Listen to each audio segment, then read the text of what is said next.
The West has some plans for Syria, and Russia, along with Iran, are not going to like it. About Syria, for those of you who don't know, a few months ago the Assad regime, which ruled that country for decades, was overthrown. Good thing is, a rotten regime that supported a great deal of terrorism around the Middle East was taken down.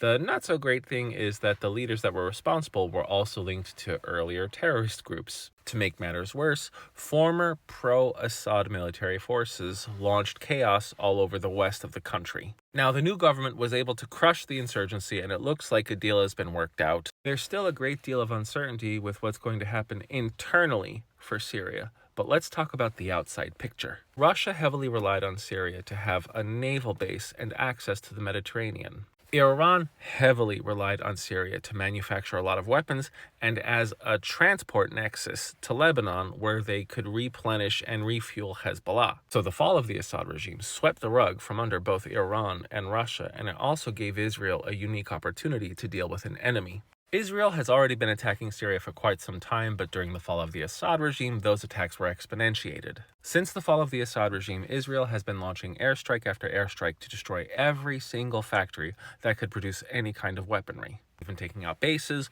weapon stockpiles, you name it. So even if somehow Assad was able to come back into power in Syria, it would take over a decade for Syria to be able to produce whatever they needed to do the damage that they wanted to do. And along with these airstrikes, some of this Syrian land is being indirectly annexed. This is an extension of the Golan Heights, which was captured in 1967 and officially annexed in 1981. Now, officially, this land is just a demilitarized zone that is currently occupied by the IDF, and the excuse is, well, it's to protect the Druze along the border. There are large Druze communities in both countries, especially along the border. And while all this is going on, Bashar al-Assad is still being housed inside Russia, just in case some kind of rebellion can be pulled off where Assad gets to come into power again. That's going to be much harder because Israel has such a strong foothold in that country, and we cannot forget Turkey.